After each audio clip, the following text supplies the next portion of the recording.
Hi, everyone, and welcome to the Neil Haley Show. You can check me out on Twitter at Total Tutor, Neil S. Haley, Facebook, and then all the different places at Total Radio Net. And again, TotalTutor.net for my tutoring business, but NeilHaley.com is where everything is at. Excited to finally say, hey, it's up and running. We put new celebrity interviews up on the website every day. Gotta check it out. Some amazing people I talked to today before coming to the studio.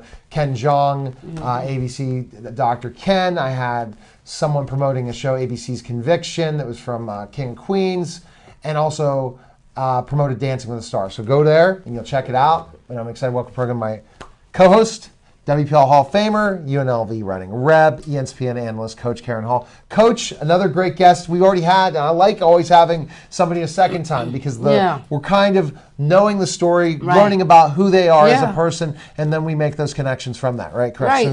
So we have Coach Terrence Parham, who was one of our guests on our syndicated and blogs radio show. So we welcome you to the studio, Coach Parham. Appreciate you guys having me out. Absolutely. Yeah. So we're not going to go way back, but just give us a quick summary. Well, not quick, but just a little summary of Coach Terrence Parham. Sure. I'm a Northside guy, born and raised, and went to a small school, St. James, in the West End that's no longer open, and then on to Shady Side in Bucknell. Okay. Brief stint with the Stocks. I worked at Federated and realized that it's not something that I wanted to do for the rest of my life. I'm too fidgety. I had to be involved. And although they wanted me to stay, they understood that my passion was with coaching. Right. And got back to Shady Side, and kind of the rest is history. Will Saunders was fortunate. Will Saunders put me on his staff and had a lot of success under him. And he definitely helped prepare me to be where I'm at right now as far as head coaching. So you have what we know to be as triple threat. Yes. So, I mean, I know the triple threat, but it is not that. So what is your triple threat? That was definitely part of it. But when I started it, because I was fortunate to play multiple sports, I thought the name triple threat kind of gave me that out to offer. What were those sports you played? Football, basketball, baseball, and track. Got so it. in high school. So I was very active. And so I took that same approach with the training. I wanted to offer football, basketball, and baseball training. I wasn't well versed with the track, so I left it at triple threat. Gotcha. And then, although I don't run, we offer baseball and football. I primarily focus on the basketball aspect. Yes. Okay. Oh, so you have other people I have other people that do the training? baseball and that. Very nice. Oh, yeah, who are they? So I send my for speed and agility. I send my guys to Dwayne Brown, who's just. I coached him. Did you? I did. And I played. We competed. So at Carrick, and he's just outstanding. When you look at the people that he's worked with, just for one, just say Aaron Donald, who's probably the number one defensive lineman in the NFL right now. So he does a great job there. And then Scott Bender helps with the baseball side. He runs. He does it out of Alpha Club, but he's played at Slippery Rock and Youngstown State. Coaches at Shady Side Academy now with baseball. So it's been a great little transition for all three aspects. Why a training? I guess facility and training concept. Why? What was the need? For me, when I stepped down from coaching, I was looking for that next outlet, and a very close friend of mine, Anthony Cheatham, was definitely one of the basically top skill guys around. And I prided myself on being an X and O guy with the coaching, but I knew if I wanted to truly attract and be good at the skill training, I needed to get with somebody who was at the top, who was, you can't have too much pride. And I felt like I could get with Anthony, and he took me under his wing.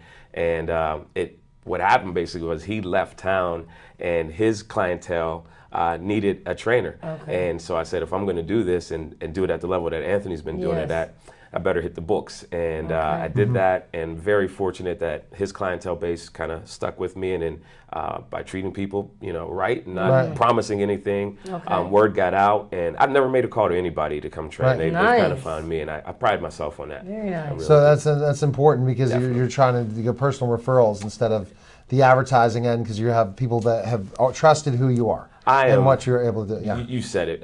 When you look at my competition, I guess in the city, I don't have a board of directors or anything like that. I've kind of it's just kind of on me. And to me, it means a little more when you just you don't have to solicit, so to speak. They find you, whether it's word of mouth or what they see online, and they feel like what you do can help them. that's gratifying. So for the training, when you're training basketball, there's a lot of different things, not just the skill sets, right? Because you train just skills or looking at endurance, everything involved? Looking at everything. I like to incorporate speed and agility as well as the skill set because you want to be strong in your skill set in the fourth quarter, just as strong in the fourth quarter as you are in the first. And to be honest, I felt like I was one of the first to do that in the area. Nobody was really doing the speed and agility. A lot of people were just focusing on basketball. Yes. And when I started at D1 sports facility in Greentree, that was our main focus. We wanted to kind of change it and incorporate the speed and agility. Now, when you look around, it's imitations the highest form of flattery. You see a lot of basketball academies, and the one thing that they're all incorporating now is the speed and agility aspect. So I think we kind of took the lead on that, and people are catching up, which is great. And we definitely want to continue to grow and expose our athletes to that aspect. So you mentioned in explaining what triple threat is, no promises. So what do you mean by no promises? You saw in your last guest that the game hasn't changed, but parents have. Yes. And so many parents just want to be told that their kid is the greatest thing since sliced bread and they're going to D1. And I never wanted to have a client based on something that I promised them. Okay. The only thing that is promised is that I'm going to work you hard, and the work that you put in will definitely be rewarded. Right. What level that gets you to, who knows? And if you have aspirations on reaching the highest level, these scouts, they'll find you. Does that come up in conversation as you're going into a training, when you're beginning to train a client? Yes, I stress that. Okay, so you bring that up to both parent and client? I'm not promising anything, but we will work. And I will work with you not only on the court, but off the court as well. Okay. Which means that you have to handle your aspect in the classroom by saying, if I'm making these phone calls to colleges, then you got to make sure you're handling the academics and you're not giving a school a reason not to recruit you. Okay. And I think that's gone really well for us. It really has. And when you're seeing with the training, how does it take place? Do you have group training, or what do you do? I do both. I do both. Small groups, large groups. We'll do teams and individual. I go from really kindergarten all up. I'm not one of these trainers that, I'm too good to work with this player. Their skill set isn't elite. Well, it might not be elite now, but with hard work, they can become elite. So that brings a point up for me because. So you're kindergarten through. Yes. Okay. So a kid's just raw, or is it a kid who's just starting to play? To a kid who's been playing. I mean, there's so many levels of a kid coming to be trained. So where's your patient level? Because it's different here than it is there. That is a great point. I get that from my mom, I think, being a teacher, and then obviously myself taking that route, being a teacher. That I think that you have to have patience. And for me, I was fortunate to teach at Wilkinsburg and at Shadyside. So I felt like I got two extremes, and you need patience in both ends, and that's really helped to carry over. And because you make a great point, there's so many other trainers like, there's no way I'm doing that. I don't have the patience. This kid isn't. And so it was a challenge to me. And now what I'm doing is bringing other fellow coaches that want to get into training. I started from the ground up. I'm not just going to throw you right out there to the elite. Let's work on the ground up, see where your patience level is at. How do you work with kids on different levels? And more importantly, how do you communicate with these kids? Because I think communication is key. And so the patience is a virtue has really paid off for me. And scheduling training one-on-one group, especially with the AAU, that's challenging, and your coaching schedule. You said it. It was something I had to learn. I went into this, with no blueprint, and so I didn't know when the downtime and the peak time for training and things of that nature. And for me and my wife, I had, but my teaching contract wasn't renewed, so I was out of teaching, and we're building a house, and we had a family on the way, and things had to pop. And like I said, I wasn't well versed with the peak times of this. So the first year was a little rough on learning when to schedule, when you're going to be most busy, and so after the first year, I learned that from say February through August, training is extremely strong, and it'll die down because now high schools have open gyms multiple days of the week, throughout the year, and so you had to figure out ways to compensate that. And so I got into hosting tournaments and things of that nature that help compensate when the training goes down. But I do it 7 days a week. which is maybe my wife likes it. Gets me out of the house a little bit, but I go 7 days a week. We do hour to hour and a half sessions, sometimes 2. I can be a little long-winded, and again, I break it down into small group, large group, team, and or individual. But you're saying there's a peak season. So when you don't get 7 days a week when you're coaching and the season's going on. So here's the thing: you can still kind of go 7 days a week because the training season may go down for high school, but you still have middle school kids that want to go. So it, believe it or not, it keeps me going 7 days a week. So where are your trainings? Not as many hours. Where are your trainings? At your high school? Or? Primary, yes, Deer Lakes, and I also use Winchester Thurston. I also use Monroeville Sports Center that they just renovated. They have 3 full courts out there, and I'm looking to expand even further out there. So different pockets, but try to be accessible for kids in different parts of the area, and working relationships with these facility owners has proven to be big for me. The biggest thing is they feel I'm professional. They like the way I work with kids and the way I treat kids. And to me, if you treat people the right way, good things will happen. And it's allowed me to have multiple places to hold training sessions. And you're using your business acumen from your past. Correct. Because you just mentioned multiple gyms. Correct. So, I mean, you have a wonderful demeanor in the conversation, but it becomes business. So is there a bartering going on between you and the places that allow you to that's do a great your question. training? I think part of my reason for taking the Deer Lakes job is that they understood that this was my full-time job prior to getting back into coaching. So I needed to have that access to the gym when it was available, and they've been great about that. And then I had already, prior to taking the job, had used Winchester Thurston, and they've just been outstanding as far as opening the doors to get me in there. So, I will say, hey, I will work with your high school team at a discounted price, certain players and things of that nature. Fair exchange is no robbery, and that has worked. And the same thing with the Monroeville Sports Center. We even go 50-50 on certain items and things of that nature. So it's like you said, fair exchange is no robbery. And if you treat people right. So you were teaching before that? Yes. What were you teaching? So, Shadyside Academy, alma mater, and I'm fortunate things just didn't work out on the teaching end, and the contract wasn't renewed, but that doesn't mean things stopped. What subject? It's history. Wow. History. So I love it, and I still consider what I'm doing now teaching. So although I'm out of the classroom, it's just a different type of classroom on the court, and I'm still able to reach kids and teach and help them get to where they want to go. Have you had some of your clients move past the high school level into various divisions of college? You said it. As you know, Pittsburgh hasn't produced as many Division I males as we did in the past.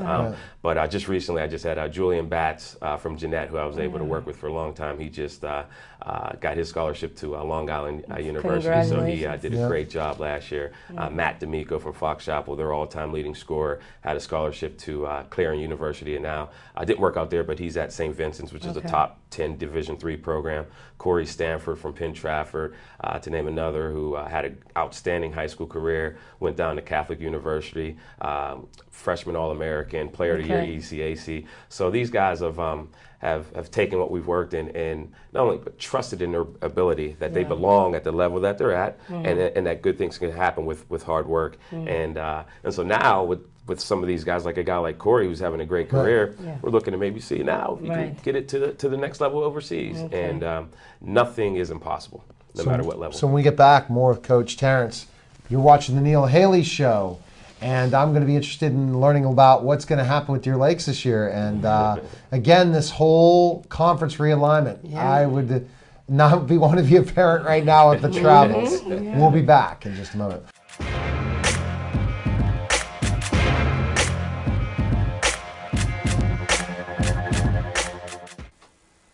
Hi, Bethel Park. Remember me? My name is Jason Planitzer. I was the host of a little show here. You may have seen it. It was called The Jason Planitzer Show. What would you say your experience at BPTV, how has that had an impact on your life? I found my voice. I learned how to be funny. I learned how to create things. I learned how to collaborate with people here. I developed an interest in film and comedy and making videos. it stuck with me. It continued through my life. I got into working on motion pictures. I now I'll produce small videos. I'll work with producers on commercials, television projects, feature films. I scout locations on TV shows and movies, which involves me reading scripts, finding the locations that need to be shot, and collaborating with the director and production designer to find the perfect spot. It all started at BPTV for me.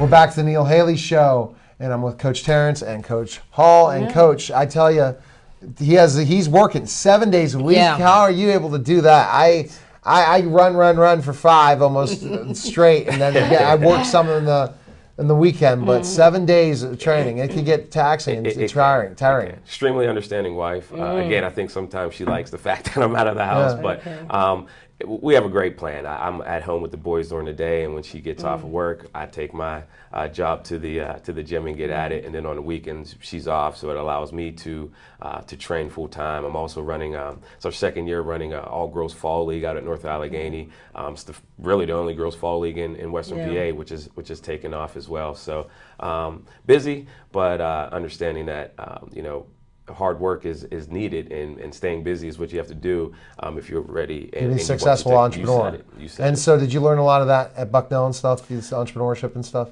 If you can't help but learn it when you're around that. I take it back. I learned that really at Shadyside. Shadyside tells you being exposed to just so many affluent families and successful families that you understood that this is what it takes. I didn't always, when I'm over one of my friends' house, I wasn't just over there to hang out. A lot of times I'm asking her dad, hey, what did you do and what are you doing to do this kind of thing? And it carried with me. Did you see a lot of families that were at Shadyside that were entrepreneurs? You had not so much entrepreneurs, but CEOs and presidents and things of that nature, people at the top, and what did it take to get to the top and what steps did you take? And I'm very fortunate they saw enough into me to take some time and to just talk life, talk business with me.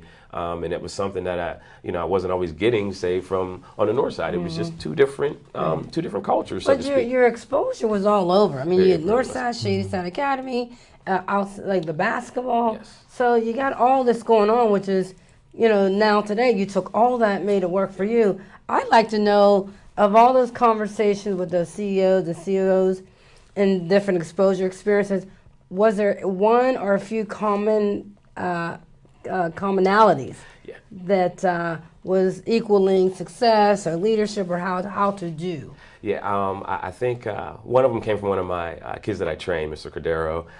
He's probably the top guy in vending machines, and I got conversations with him about what it took, and also very fortunate with the Rooneys. I was able to coach Dan Rooney, and I think a lot of people would think, well, that kind of family, you can't really approach them, and they were the most modest family and most humble, and always had time to just talk. And most importantly, was just believe in what you do, have passion in what you do, and treat people the right way. And never be afraid to ask a question, because there's no such thing as a dumb question. And I've taken that all the way through, whether it was academics or basketball or this training. If I don't know a certain drill, I want to go and find out about Have you seen certain trends where what you first started doing in training has led you in a different entrepreneurship to different types of training, and what thinking smart compared to working so much, it's quality versus quantity? Did you start to see that? And especially working that many days, you don't want to work that many hours. Right. You have to think smart. You have to really work and think the right mindset and see where the trends take you. I've seen trends in my business where it was all tutoring. Now it's going in social media and branding, and it's becoming the biggest thing, and it's getting me closer to my family, to be home more. So I took that route at this age to kind of change my focus of how I'm going to market myself and get out there. Are you seeing that too, especially now at Deer Lakes, and now you're in a different location and clientele base than it was before, and how you're approaching things? Yeah, I think early on, when you first started out, you're just trying to do it. Tutor. That's all I did. That's all me. And then you're like, man, like there has to be a better way. Yeah. And so now that's, early on, I was pretty much all individual. And so then I said, well, I can break this up into small groups and competitive and elite groups. Yeah, okay. And so it allowed me to get players with other players that had comparable skill sets, and then also to cut down on the hours. So now I don't have 8 hours individual sessions in a day. I may have 3 individual sessions and 2 group sessions, which allowed me to relax a little bit and spend more time with my boys who are growing. And also I wasn't a big social media guy, but the social media aspect of posting what you do and allowing that to be seen played a big role. And I don't post much just because I don't like to give away all my good stuff, so to speak. You shouldn't be doing that. Yeah. Especially if most of your business is personal referrals. You said it. Yeah. You said I it. have changed in a lot of ways where I have a sales team for the other business I have now, but tutoring, because of that personal nature, every one of them are personal referrals. And that's so when you do lose a client moves on because they graduate or different things, it's harder than in this business that I'm in now, where we're constantly prospecting. Okay. It's a different animal. And in a lot, I like the safer thing of prospecting.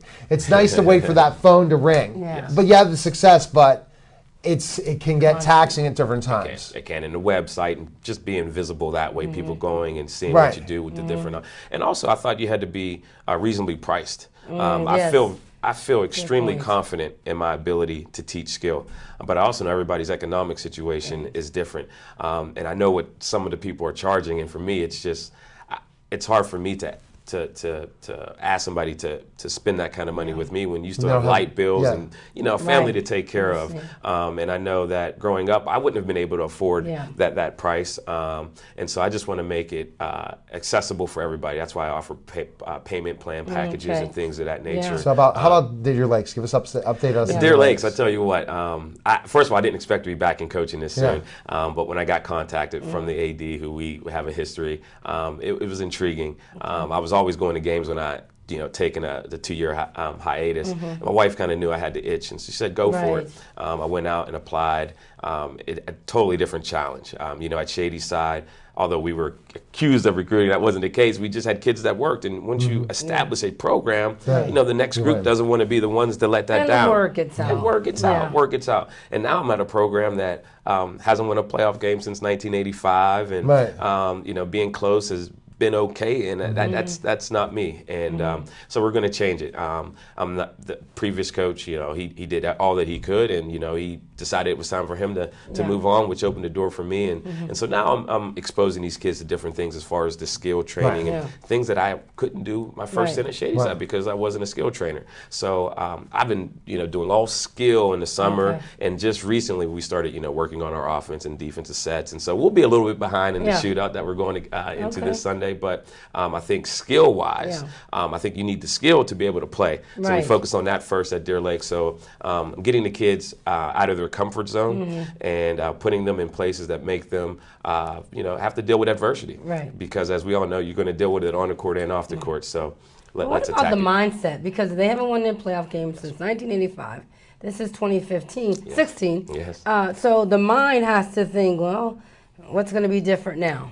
You have to believe it to achieve it, and I went in last year saying playoffs, and these guys, I think a lot of people they looked at you, didn't they? And not even maybe so much my players, but the community. Like, do you know what section you're in, or what are you? And my point is, so what? You got to get out here and play. And did we have eat our humble pie last year? Without a doubt. Sure. I mean, we had the Whippio runner-up in Highlands, the state runner-up in Mars, all in the same section to go with Hamptons and Knox. So it wasn't easy, but But to be the best, it's never going to be That's easy. right. It is, and I will never back down from saying we are not just shooting for the playoffs. We want to win this section. Sure. We want to Right. win this section. Whether other people feel it's realistic or not, nobody knows the work that we're putting in behind these closed doors. So the kids bought in. Because I think Okay. when you give a new coach, Right. Yeah. change can bring resistance. Yes. And to those my 4 seniors that I lost, I give them all the credit. They bought in, and the rest of the Nice. group did the same, and it allowed us to start taking that next How's step. realignment going to change? Oof. The WPIO realignment. I tell you, the traveling is going to be a little brutal, but I feel like we will be a lot more competitive. Okay. So I feel like the basketball guys kind of shine down on Okay. me a little bit as far as making us, allowing us to be a little more competitive. Who's in your section? Well, now we do have to travel. Indiana, Yock, Mount Pleasant, Derry, Freeport, Valley, and we're the one of the 4A sections with only 7 teams. Okay. So it's traveling, but again, I think it's More because we're only 3 boys. Yeah, because we were only 3 boys over the AA limit, which put us in that section last year. So we were so close to really. So is it considered single A? This is considered 4A, but for us it kind of stays the same, because Okay. with the 6 classifications, Mars and those teams moved up, and Deer Lakes, Valley, and Freeport. So they stayed gave the a same. lot of the smaller schools the opportunity to win finally. You said it. Yeah. You said it, because it's just. I mean, you have It's the size of the school. you're Yeah. going to have more Always. chances to pull from that talent Right. pool. So I think it's a more level playing field, although the traveling and maybe even some of the rivalries will be lost. So hopefully, they can. I don't know what you can do about the traveling, but maybe the non-section games now, these other teams that lost rivalries can get those back through In a couple non-section years. games. Yeah, you said it. They have to wait the scheduling They and gotta all wait that the stuff. schedule, man. But our rivals haven't changed. The Valleys, the Freeports, Yeah. we're still Good. boroughs where we're going to play those non-sections. So I even get a chance this year to go back to Shady Side. So that's going to be Tournament? No, it's right. It's a regular non-section game Okay. right after the tip-off tournament. So I know some of those players who I train, they're going to be chomping at the bit to get at me. So I'm looking forward to it. Looking forward to it. Definitely. So when the season start for you guys? Because it seems like the season's year-round all the time now. Yeah, I think it's November 17th or 19th would be the official first day. So, Preseason conditioning right now. you said Yeah. it. Everybody's doing it. So that's where we're at right now. Definitely. And more the preseason conditioning or shoot-arounds have changed in a lot of ways. Without a Rules. didn't have it when I was in high school. You Yeah. played basketball when it was basketball Yeah. season, and so on and so forth. So you're right. It is. It's become a more demanding Right. job, not only for the players but for the coaches. Sure. So, I think with the success that you're seeing with some of these. Teams that had started this year around, whether it was Coach McConnell at Char Valley or even Coach Miller back at Blackhawk Right. days that were doing it to kind of spark the bug. Not all coaches are into it, Right. but I see the benefit of it when you can have that relationship with your kids and you're constantly working on Right. things that are going to be needed to have success during the season. That goes a long way. So. Well, you're definitely in your sweet spot, and we can tell that passion is just Yeah, pouring over. it's definitely a lot of passion for sure. Love Where's it. the best place we can find information on your business and all the other stuff? Yes, I'm. You can find me at triplethreatpgh.com. Also, Facebook, Twitter. I'm at Jim Rat. You can find me on Twitter there. So definitely, there's some outlets out there to Google, without a doubt. And I just took over the boys' side of Slam AAU basketball, so you can find me on the Slam basketball website as well. So just trying to stay busy and not trying to change the game, but just trying to Right. help That's players it. become more effective within Awesome. it. So. Awesome. Well, thanks for definitely Yeah, stopping thank you. by. That Thank was you very guys so much. fantastic. Great. All right, guys, that was the Neil Haley Show. Coach, again. another good well, one. We'll see you Yeah. soon. An unbelievably busy October for me, but we don't know when this is going to air. But I'm out in New York City, a bunch of different interesting things. But you got to check us out. Check me out on Twitter at Total Tutor, Neil S. Haley, Facebook, neilhaley.com or totaltutor.net. Next week, another exciting show. Take care, everyone.